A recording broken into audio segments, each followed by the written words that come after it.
Hello, what's up? It's your El Maestro at nagbabalik na naman tayo ngayon para sa isa na namang tutorial video. Bago tayo magsimula ay nais ko muna kayong batiin ng isang magandang araw. Kung bago ka lang sa aking channel, huwag mong kakalimutan mag-like, mag-comment, mag-share, at mag-subscribe sa aking YouTube channel at hit mo na rin ang notification bell para ma-notify kayo sa lahat ng mga bagong videos na aking i-upload sa mga susunod na araw. Ang video tutorial natin ngayon mga kamaestro ay kung paano ba natin mako-consolidate ang ating electronic self-assessment tool for school year 2020-2021. Ito po ay step-by-step tutorial. So ano pang hinihintay natin? Tara! Umpisahan na natin.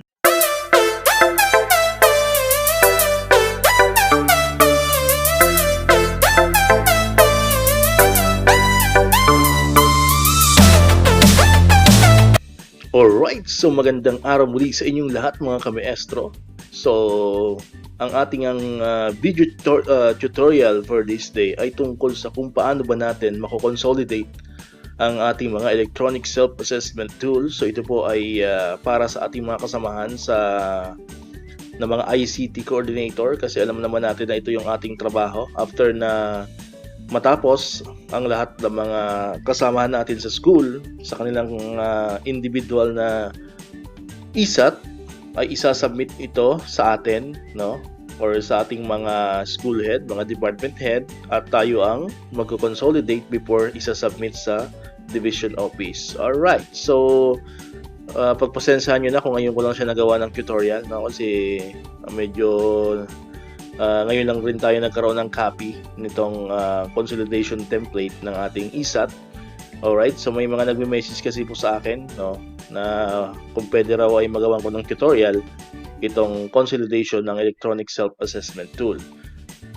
Bago tayo mag-start, no, bago natin umpisahan yung tutorial, few reminders lang mga kamaestro, no, bago natin i-consolidate yung lahat ng ISAT ng school natin, no, ng teachers ng ating school, make sure po na tapos na sila or complete na silang lahat, no, kasi hindi tayo dito pwedeng magdagdag. Halimbawa, ngayon nag-consolidate ka, then merong isang nakalimutan bukas ulit, so hindi pwede ganoon. So kailangan po ay sabay-sabay natin siyang i-consolidate. So make sure po na i-check natin, double check natin kung tama ba yung bilang ng mga ISAT template na na-send sa atin ng ating mga co-teachers, or baka naman napasobra, di ba? Baka yung minsan dalawang beses nag-send, so magkakaroon din tayo ng problema doon, hindi magkatali, no? So kailangan, kung 20 lang talaga yung teacher sa school nyo, so kailangan yung i-consolidate mo is 20. Hindi pwedeng magkaroon, hindi pwedeng sumobra, hindi pwedeng kumulang. And then another one, kay maestro, no? So double check din natin yung mga file name. Okay? Kasi minsan hindi na i-edit. Hindi natin maiiwasan yon. Minsan may mga teachers tayo na minsan nalilimutan sigurong i-edit, no? Kasi excited sila mag-submit ng kanilang ISAT. So minsan talagang hindi natin maiiwasan yon, merong mga hindi nakakapag-edit ng file name. So make sure po na nasusunod natin yung template or yung format ng file name ng individual ISAT ng bawat teacher. So alam nyo na yan kasi meron tayong tutorial dyan, mga naunang video natin, no? Kung hindi nyo pa napapanood yon, pwede nyong tingnan, double check dito sa ating channel, no? Sa ating YouTube channel, at na-upload ko na po yon. Alright, so double check the file name. Hindi pwede magkaroon ng parehong file name, kasi para nagkaroon ng parehong file name, ang makakounted lang po dyan is isa.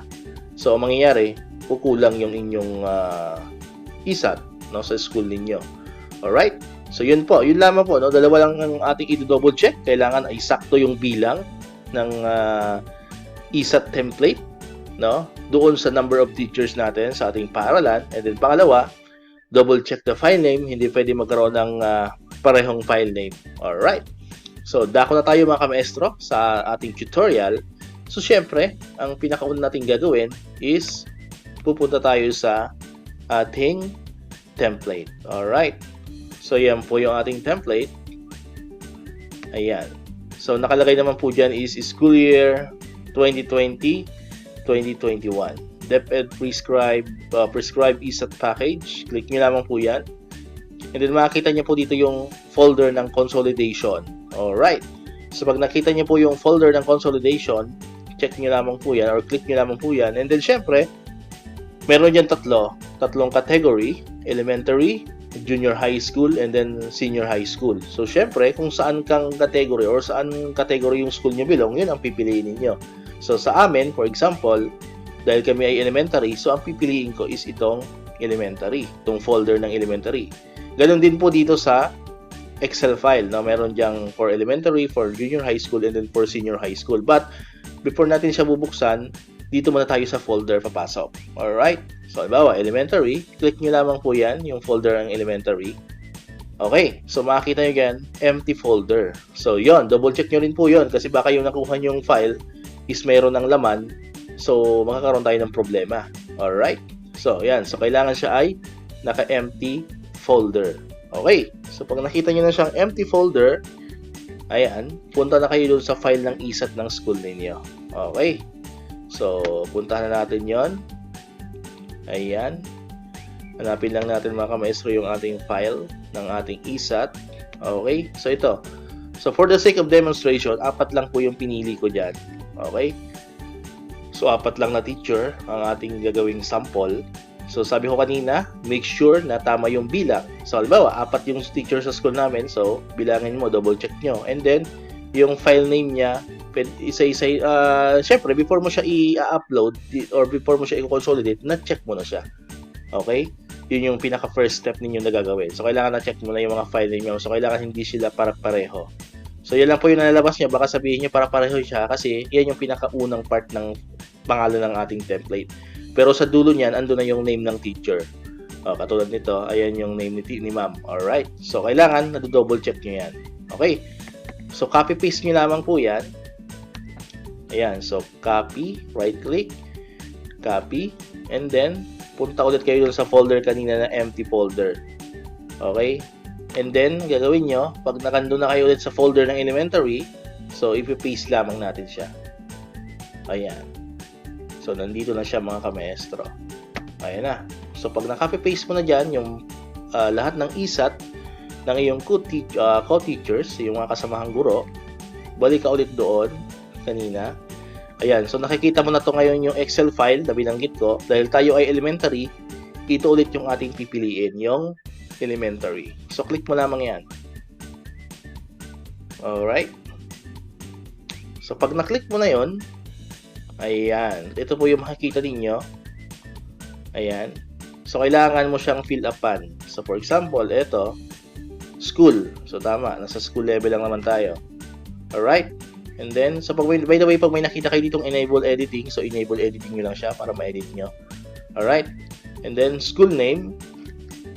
So, yung buong pangalan ng school ninyo, hindi pwedeng abbreviation po, no? So, buong pangalan ng school. Ayan. And then, school ID. Siyempre, ilalagay nyo yung school ID nyo. Ayan. So, pag okay na, ayan, double check nyo po yung consolidate. No? So, kailangan nakalagay dyan is open. Alright. So, pag okay na yan, kamaestro, click mo lamang yung consolidate elementary. Okay? Itong part na to. Click nyo po yan. And then, ito yung mag-prompt.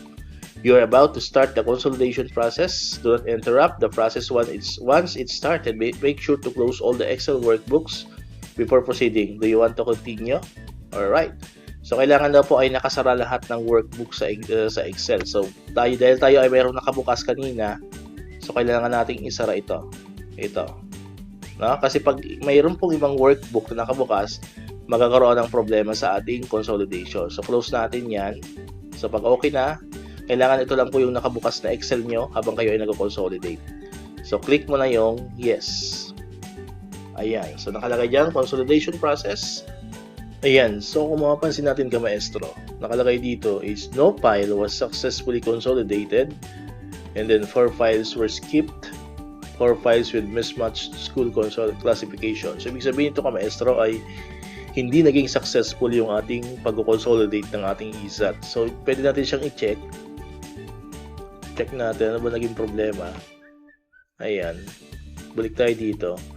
Makikita nyo dito yung history niya eh. Ayan. Ayan. So, nakalagay dito, school ID does not match. Ayan, nakalagay. No? Pero ang totoo niyan ka maestro, na-double check ko na itong file na to.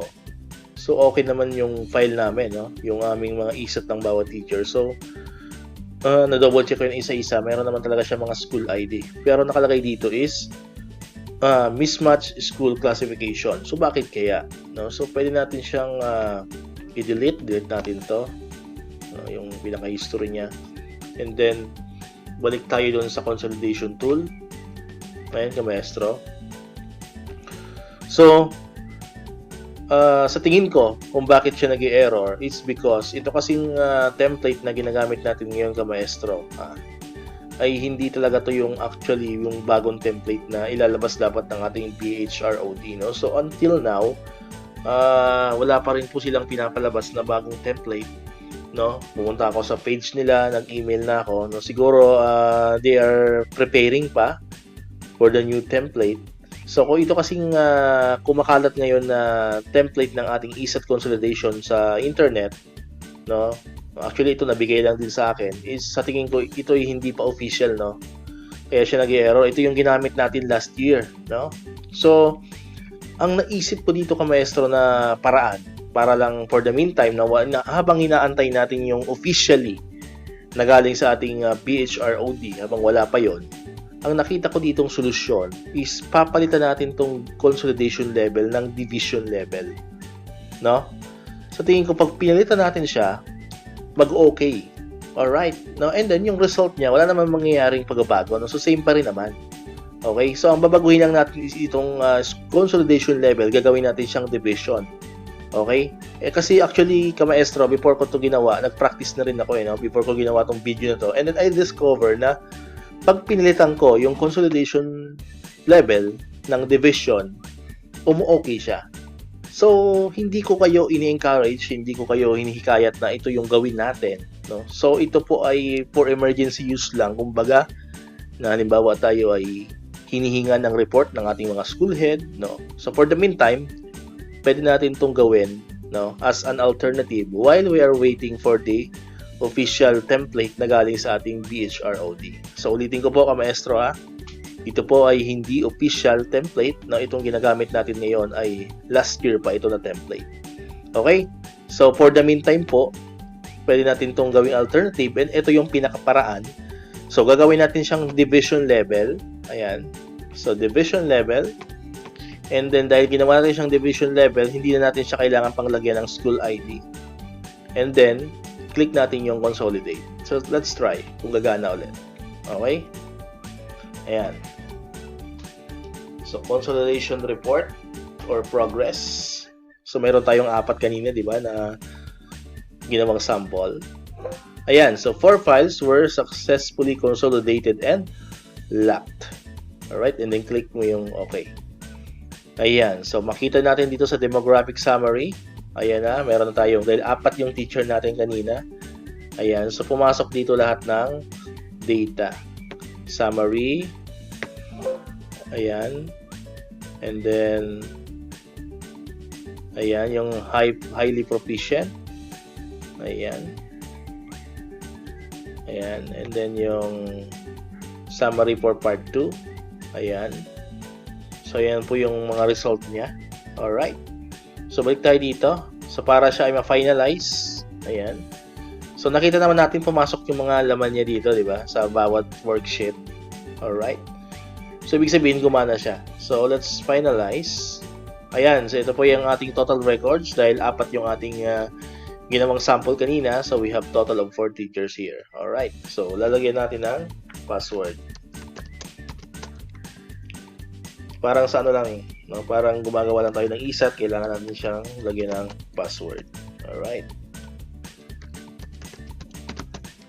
Ayan. And then, click finalize. Ayan. So, okay na. So, pag gusto mo siyang i-unfinalize, i-click mo lamang yung unfinalize. Alright. So, ulitin ko ka-maestro Baka mapagalitan kayo or baka sabihin bakit kayo nangunguna. So, ito pong ating template na ginawa ko. Actually, hindi ko pa naman ito sinasab, no?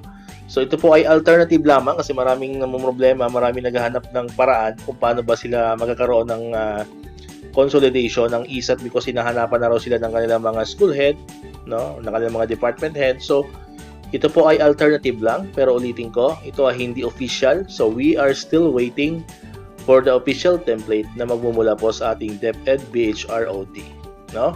So I'll keep you updated, ka-maestro. Pag mayroon namang binaba yung ating BHROT, naka-monitor naman po ako sa kanilang official page, no? So i-upload agad natin yan dito sa ating YouTube channel. Okay? Para kayo ay ma-inform at sa ating official FB page.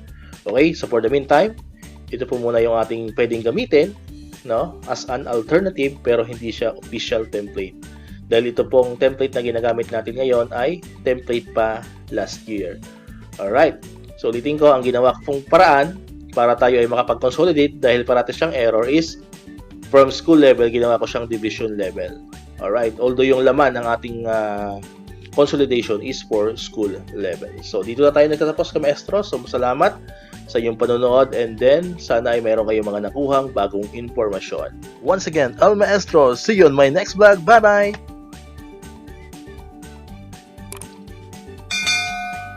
1, 2, 3